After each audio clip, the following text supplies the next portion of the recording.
So I want to introduce here one of the more exciting of the talks that I think we're offering here at DEF CON Voting Village this year. Talk will be by Max Springer and Marilyn Marks.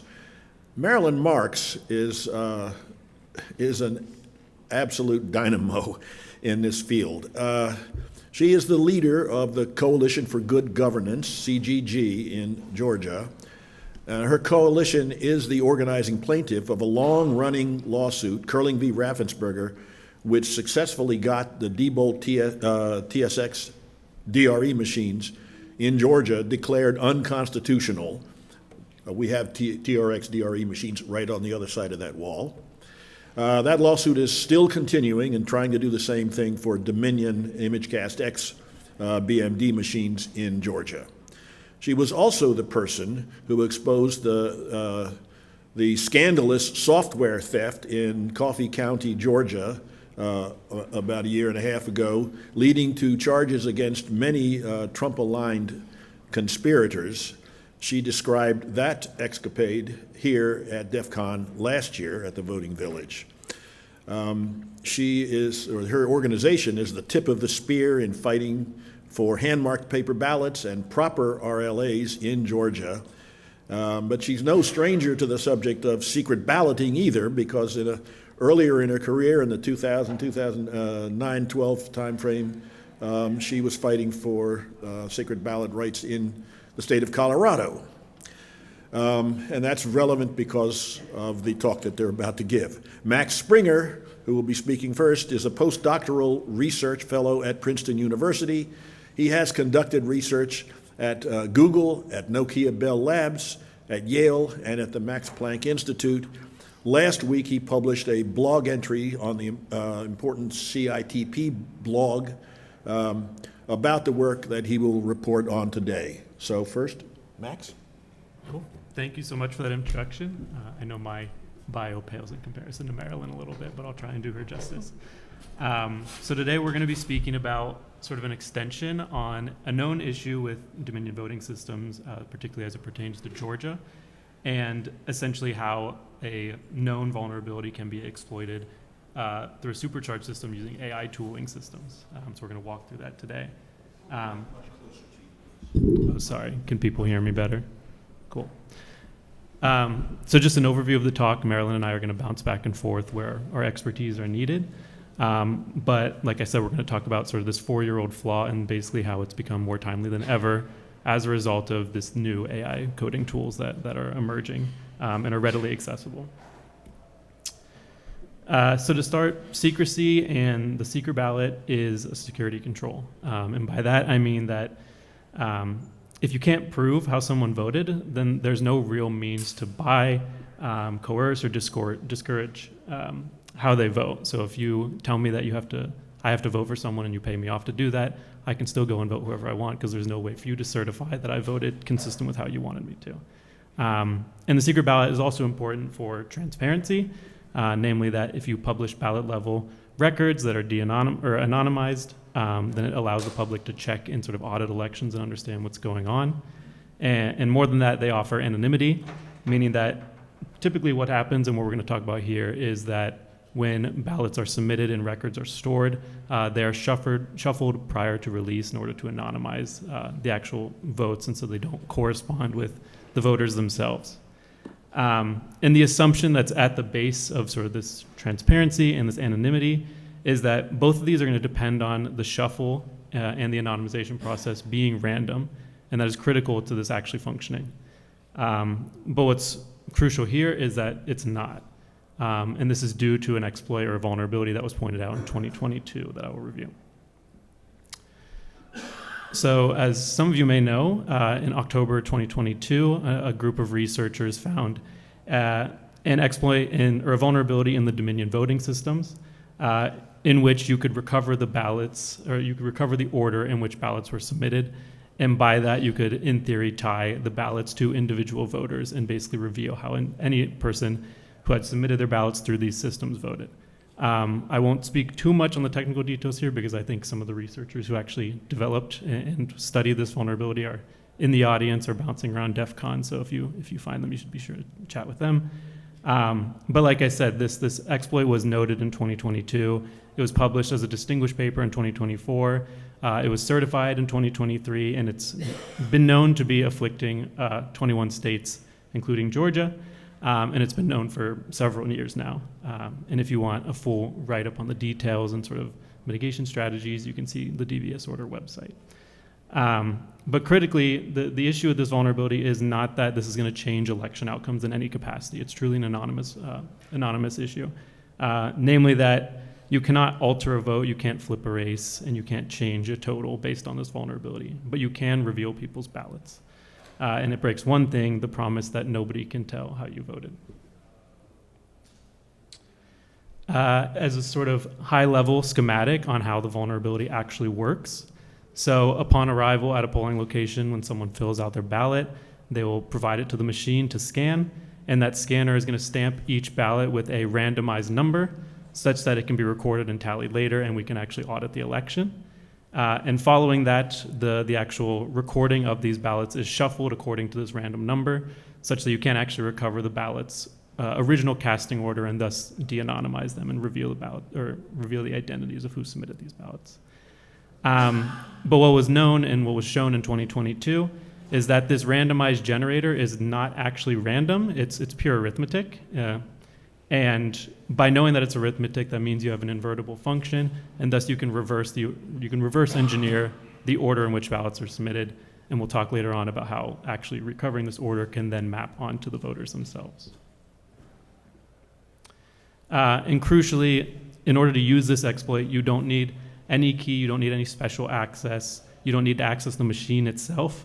It's truly just an arithmetic issue. That's an issue with the way that the algorithm itself is implemented within these systems. And to be a little bit more technical, so basically the process that the Dominion voting systems are supposed to use, or they do use to randomly generate numbers to place on these ballots, is that a random number should be assigned to each individual ballot. But what's actually happening is there is a fixed sequence of numbers that is generated and it's stored on all these machines.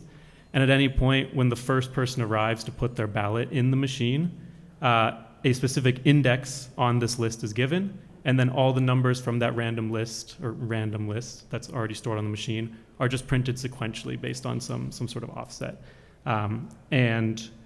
The shuffle here is really only hiding if each draw is independent. Here, each ID is just the previous one plus some constant number with some modulo arithmetic. And by that, all you can really conclude is that you can reverse this process itself.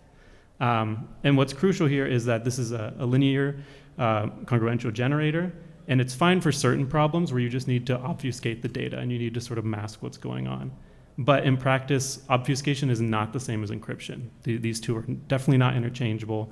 And just by sort of blurring what's going on, you can still reverse engineer these ballot sequences. And obfuscation is not encryption. I think that's a key point here. And what's critical here is that within the actual precincts where you go and submit your ballots, the process and the ballot itself is anonymous. There's nothing identifying on it until you put it in the scanner. And the second you put it in the scanner for registration and for tallying, that's when this random number is assigned to the ballot, and that is exactly what allows you to de-anonymize the procedure.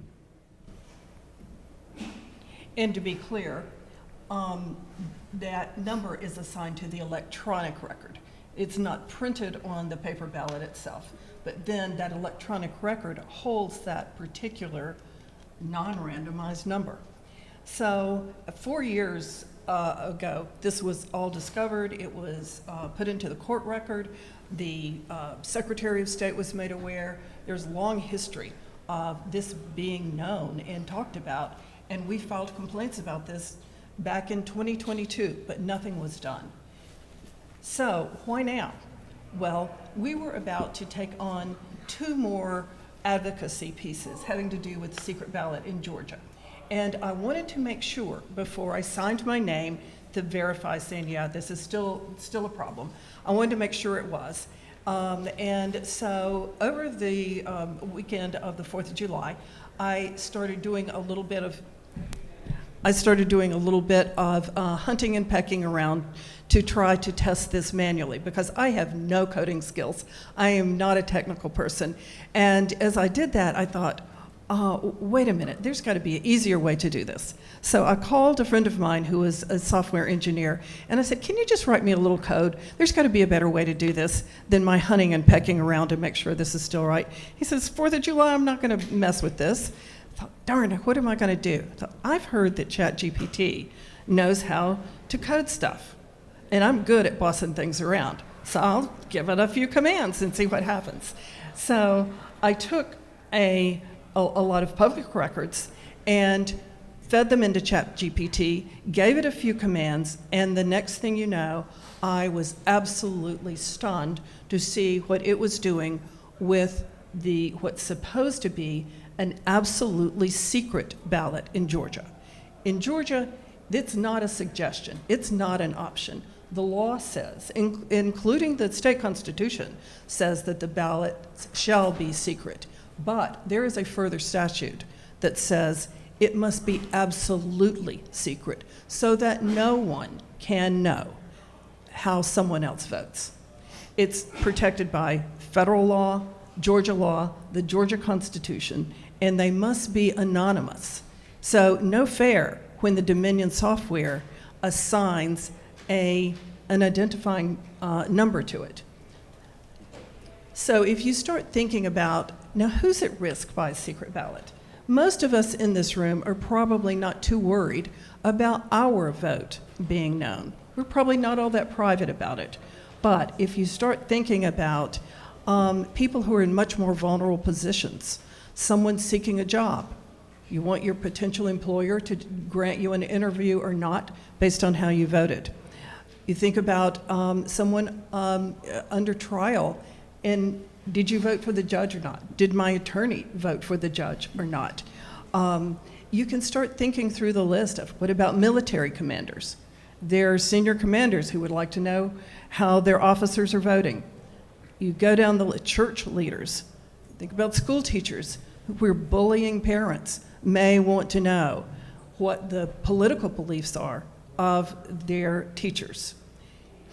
When you see how easy this is to exploit and to expose now, this becomes a real life problem for regular people. So, as I say, I turned to ChatGPT for help. I started feeding in some public records. I'd never used ChatGPT for anything like this. I'd used it to write a thank you note or something, but nothing like this. I was shocked that it started talking to me and talking to itself about, oh, I'm going to use Python and all these things. I had no idea what they were. But within a few short minutes, and then as I worked through it more, a few hours later, it began to show me that it could easily, with almost no effort, associate a voter's ballot with that voter's name. All we need to know in order to associate a voter and their ballot is the cast vote record and the order in which the ballots were scanned. Those are the only two things that are known, that need to be known. The cast vote record that has the record ID on it that Max just talked about, and the order that the people cast their ballots. So this is an example of a cast vote record, and what you see in red there is the record ID, the so-called random number that turns out to be not random number. It gets reversed, and we can put the ballots in the order in which they were scanned in the scanner.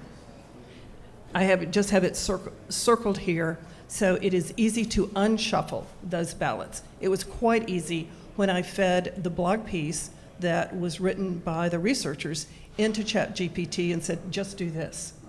All right. So one of the first things I used was the voter check-in data in a vote center. The voter check-in data gave us detailed order of voters who, in the way they came into the vote center, in the way that they registered, and then we know a lot about what kind of ballots were cast by that voter. These names are all fictitious, just using them for examples. So I used, in this case, there were 6 more records that could be used to either prove the order or support the order. One, you could just have someone sit in the polling place and list the voters in order as they scan their ballots. Or security video, which is in many polling places. You can know the person who's going to the scanner in order. Also, on the screen of the scanner, there's what's called a public counter. And if you go and look to see what ballot was just cast, 237, 238, 239, it's going to increment at every voter. You can just write down what that order is and then ultimately trace that vote. Also, the system log file that shows every ballot that was cast and the type of ballot that was cast in the exact time. We also show a check-in sheet that where there was an hour, minute, second that the voter checked in, and then the ballot image. So there are multiple records that can help us refine and narrow or help ChatGPT then identify what voter went with that ballot. So it ended up producing a record that would tie the order of the ballots together and the names. These are, again, fictitious names, but it produced a massive record that ultimately showed what the content of that ballot was. And it just produced this in no time flat. This was incredibly alarming to me. I thought, oh my gosh, if ChatGPT can do this, does this greatly elevate the risk that this could be done by other people like me with no real technical knowledge? I picked up the phone and called Professor Appel at Princeton, and he said, I want you to talk to somebody, and put me in touch with Max. He said, this is the expert in AI, I want you to talk with him. And that is how all of this got started, and it didn't take long. Yeah, and so as a disclaimer again, I am an AI researcher. I learned essentially everything I need to know about election systems within the past month or so I'm by no means an expert on this at all. And when this problem was handed off to me, I essentially, on my morning commute from Manhattan to Princeton, I logged on and I was able to readily recover this exact order of the ballots as Marilyn had suggested and seemingly replicate all the results that she had. So again, as further disclaimers, I've never been to Georgia. I've never touched a voting machine. I never probed a network or had to read any sort of source code. And I frankly have no idea how the election systems work prior to actually doing this. And I'll show a few examples of how exactly I use the coding tools to run this exploit in my incredibly naive way, having no actual knowledge of how these things work. But essentially all I did within that morning commute is I pointed a coding agent, which is just like a chatbot that has like very specific tooling capabilities, at the published paper from 2022 and the public database website that I knew contained these Georgia voting records. And before the ride was over, I had recovered that exact ballot order. And so sort of the reason why I come to this with so much interest is that one thing I'm very concerned about as an AI researcher is that these exploits that previously took maybe days or weeks for a specialist coder to implement and actually exploit, that's no longer the case. We can't wait on these delays and assume that that's like this moat of expertise is enough to protect us from security vulnerabilities. These AI systems are here, they're very capable. Obviously they're prone to make mistakes, but even if they can do one of these exploits in under an hour, that's incredibly concerning for me. So to give a very quick snapshot, it's maybe a little bit hard to read on the slide here, of essentially the first prompt that I gave one of these LLMs. I ran this analysis on a few different ones and got almost the exact same results. But really what I did after speaking with Marilyn and Andrew was I said to the bot in particular, I said, this seems like a serious issue. And I gave it the link to the devious order paper. And I said, is there a reasonable way that we can confirm this is an actual issue for Georgia voters? And it just went off running with that prompt on its own. And you can see some of its results here where it starts working through it. It digs into all the data. It goes to the Georgia database and it confirms like, yeah, this is a real issue. And I can actually start probing it right now. And some more illustrative examples of what it revealed in its chain of thought, or basically when it talks to itself as it tries to probe how to answer a user's query. You see that very quickly it recovered exactly what this invertible function is that you need to reorder the ballots and get the original order. So it says, I found the ICP uses, and I found exactly what the offset is. I'm going to use that to do the actual recovery. From there, it gave me a bottom line. It said, yeah, using just these publicly available files that it had accessed on its own and downloaded, it's able to unshuffle the data. And from there, it started giving me statistics. It said, oh, I got the data for 119 of 139 counties it probed. I can talk more offline about why it didn't include certain counties. And it says, oh, I think I can recover about 86.9% of these are in-person ballots. For 2 counties in particular that it looked at, it claimed to have confirmed the ballots for all the individuals in those counties for the early in-person voting. And it said, more statewide statistics. And obviously, these models are prone to mistakes. So just because it says this doesn't mean it may have actually been able to do that. And I'll walk through in a few of the next slides how exactly we certified what its logic was and double check that it would actually work in practice. So sort of what Marilyn already talked about. What the model basically did is when it queried for the data it needed, it found 2 files, very consistent with what Marilyn was saying. This sort of check-in list of who voted for which party, what day, and their voter registration, and this cast vote record, which is again available publicly online. It contains the record ID, which is what's assigned to it by devious order, the Dominion voting machines, the ballot type, and then all the selections for that ballot, so who they voted for. And using the devious order exploit, it did this unshuffling technique where it just inverted this function and recovered the order in which ballots were submitted up to this approximate order into buckets, which I'll talk about a little bit on the next slide. And from further analysis on these actual buckets of voters, it was able to say, okay, I think I can attribute voters to ballots exactly.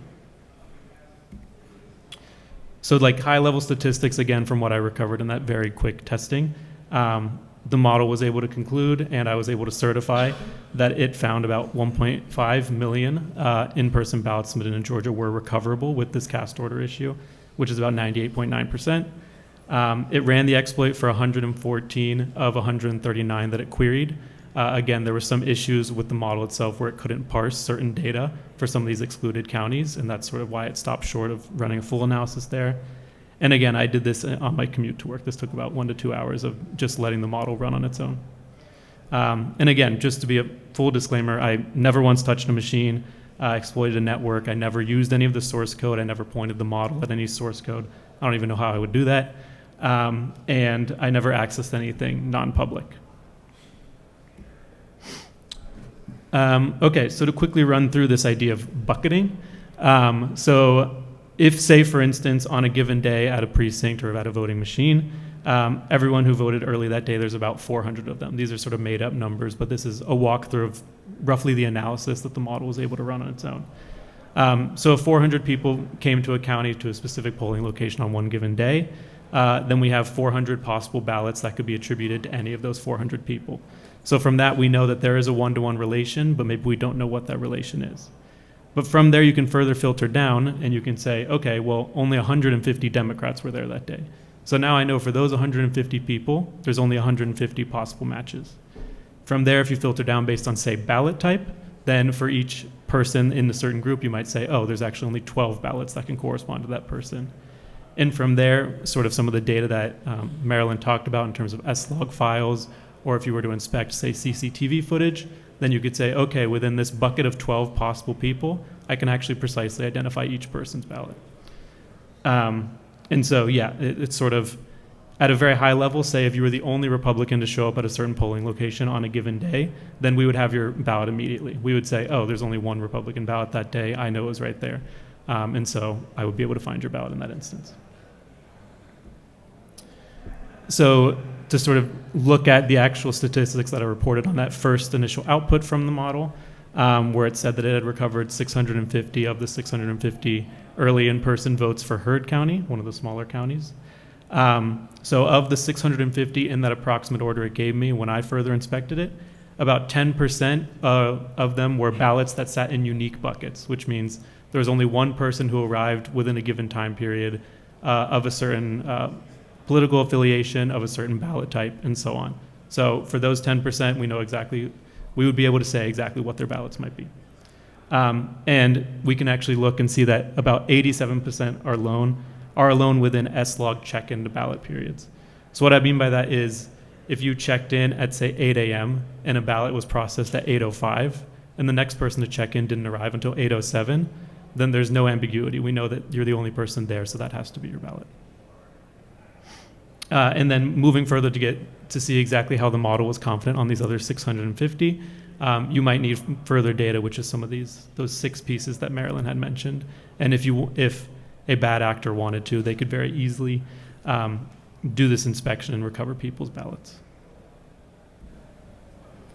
So where we are right now in Georgia, this is really critical time, getting ready to conduct the very competitive and contentious November elections.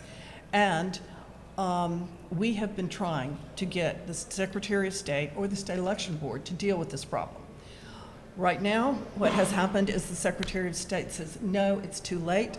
We're not going to patch. A patch is available from Dominion, has been available since late 2022. The patch has been available. Secretary of State is saying, no, we will not do it. The State Election Board will be taking that up this month yet in terms of what will they do. Will they insist that the patch be made? It will be a Secretary of State's decision. Or will we find a way to do pre-shuffling, pre-scanning shuffling, having the ballots have to be shuffled there in the polling places before the scanners accept the ballots? That means your poll workers would have to do that or have to do them in central count. It's undetermined yet what will happen, but what the Secretary of State just did after he began to hear of the findings, on July 28th, the Secretary of State released a order to the counties saying, stop releasing cast vote records with the record ID. We have to understand that that absolutely does not solve the problem. That is not the solution, because when those records are available to insiders, and there'll be thousands of people and the vendors who have those records, they will be spilled or leaked or stolen or sold. And certainly insiders do not have any right in Georgia to determining how anyone votes. So this is going to be a hot topic, and I think we will see some press on it, but we must live up to the absolute secrecy standard that is required in Georgia. This can't wait. This November's election must be worked on to make sure that we are not tracing ballots anymore.